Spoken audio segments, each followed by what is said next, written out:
Sadly, dude, he now works in high school gyms. If you do not know, still works in high school gyms. Just like him and pretty much every other field that has in-depthly what's the word I'm looking for? Family-friendly changes on his.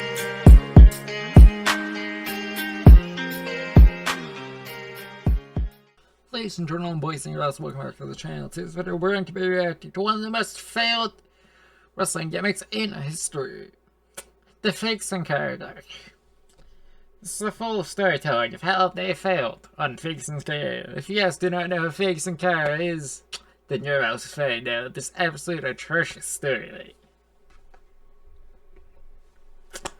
Let's get into this.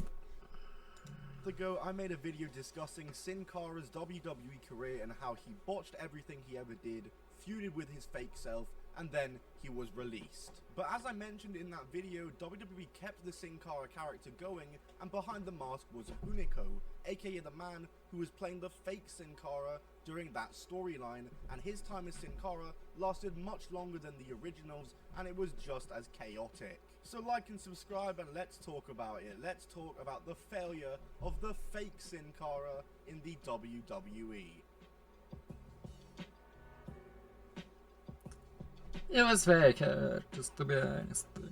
The fake Sin Cara, who I guess I should now just refer to as Sin Cara, returned to the WWE on the December 2nd, 2013 Raw, with Hunico of course now under the mask, and whilst he would actually start off with a win streak going into the next year, Sin Cara returned to doing what he was usually doing.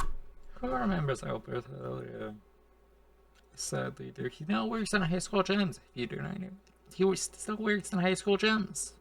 Just like him and pretty much every other field that has in-depthly what's the word I'm looking for? Family-friendly changes on his current record. And that's just being a body in battle royals and #1 contender matches. And for the first half of 2014, Sin Cara didn't do anything but compete in these and get squashed in singles competition. And in June of they that threw year, Ray he in the supposedly got into a Andre the Giant War battle. The story goes. So out of contest, they chucked Ray in the Andre the Giant Memorial Battle this year. Wow, that's why. That Sin Cara had couldn't even put him on the card.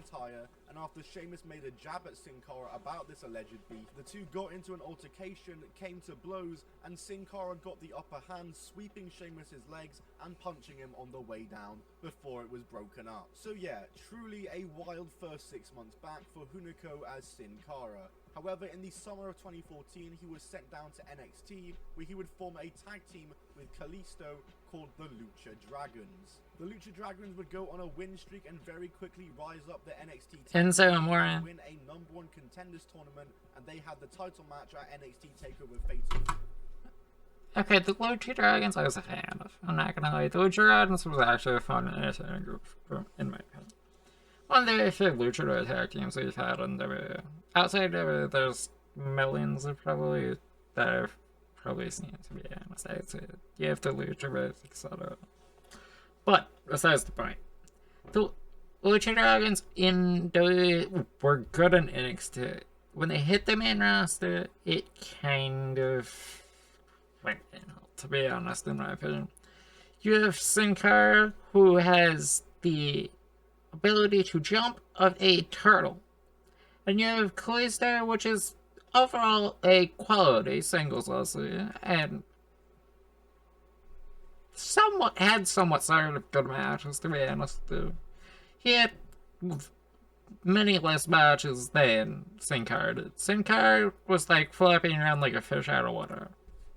Four-way, and they won. Sin Cara had won his first title in the WWE as himself, and Kalisto were now the NXT Tag Team Champions. Whilst in NXT, Sin Cara would still wrestle on the main roster, he was still very much a jobber. But in NXT, he was a god amongst R.I.P. Right. men. But they only held the titles for about 3.5 months, defending against the Ascension and the Vaudevillains before losing them to Blake and Murphy on the January 28, 2015 NXT. And shortly after WrestleMania 31, which took place that year, Kalisto would get called up to the main roster, and the Lucha Dragons would start teaming up on the main roster together. And let me tell you, they did a whole lot of nothing on the main roster, as they were coming in at a time where the tag division was pretty cooked in the WWE, and if you weren't in the title picture, you weren't really doing anything. And it was also during the time where the New Day were just about to enter their record-breaking tag team title reign, so there was no chance of the Lucha Dragons winning the tag title themselves. But they did compete and have the opportunity for the tag titles in multiple occasions. They fought for them inside the chamber at SummerSlam in a four-way match, which the New Day... I barely remember this match. I was like in 5th grade when this happened. This was like 2015. I'm now graduated for all the viewers that don't know. But the only thing I really remember about this match is the Kalisto spot of climbing up the entire cage and dropping onto, I believe, the Ascension and someone else. I can't remember. It's the only thing I remember about this tag team full, like, elimination chamber. They won to start their reign, and in a four-way TLC match that featured that crazy Kalisto ladder spot. At the end of the year, Sin Cara got a shoulder injury and was out for a couple of months. And whilst he was gone, Kalisto would go on a bit of a solo run and would win the US Unpopular opinion, I like Kalisto's USA title, and when Sin Cara did return, he would qualify for the WrestleMania 32 Intercontinental title ladder match. So both guys were back to singles action, and the team was effectively disbanded. I'm shaking my head because Sin Cara's in here, not because this match sucked. This match was fair. Probably my favorite match out of this entire WrestleMania, to be honest. The ladder match slapped. Probably not, definitely not my favorite. I'm definitely getting a comment saying that, yeah, that's not my favorite. It's what? Top 3. And of course, top 3. Sin Cara obviously didn't win the title, but that ladder match was awesome. I was a big fan of that match. They should bring it back. Sin Cara was drafted to Raw in the summer, and also that summer, Sin Cara would get himself into a second backstage fight. And this time, the fight happened with Simon Gotch, the man who buried Enzo Amore. Apparently, the two used to trade digs at each other backstage, and Simon Gotch took it jokingly, but Sin Cara took one of the digs personally, and he blindsided Simon Gotch by throwing a Coke can at his face. Why does Simon Gotch remind me of someone's face on the side of a pizza box?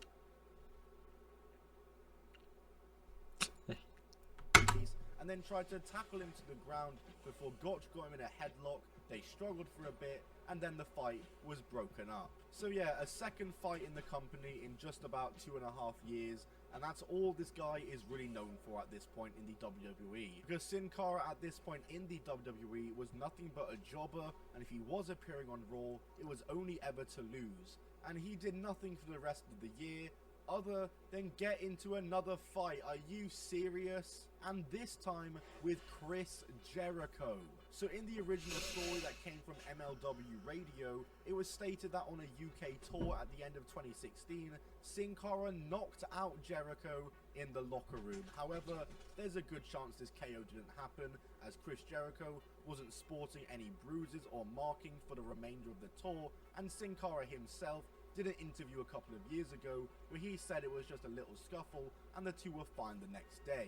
Regardless though, Sin Cara is 3-0, undefeated in backstage fights, and that is all I'm saying here. Man, what a beast. And also at the end of the year, it was announced that Sin Cara would be joining the Cruiserweight division. However, this pretty much changed nothing with him in regards to his TV time, as he was still only ever occasionally wrestling on Raw, and that was obviously just a job out, and he was relegated to main event, which was the only show he'd ever get any wins. Honestly, putting Sin Cara in the Cruiserweights was the best decision that WWE's made to Sin Cara besides the Lucha Dragons. Like, yeah, having him on the actual normal roster was 50-50. Yeah, he's jobbing. There's no reason you would have him on screen.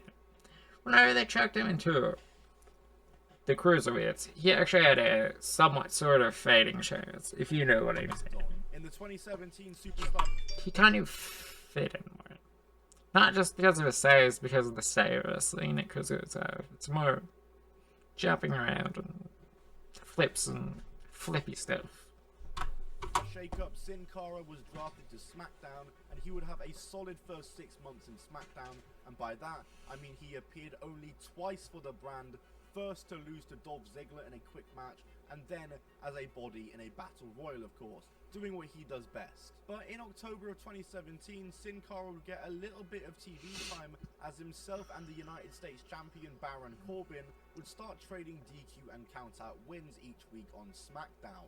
And this would lead to a US title match on the 14th of November SmackDown episode, but alas, Sin Cara lost, and then would go another 5 months without appearing on SmackDown. I honestly forget that this match even happened, besides Baron Corbin being US champ. Squashed by Samoa Joe. But shortly after this, Sin Cara would start another program, this time with the newly called AEW World Champion Samoa Joe. And this feud ended at the Extreme Rules pay-per-view, which was I'm pretty sure I remember this match. Wasn't this Cara and the Paimon Rider hit him?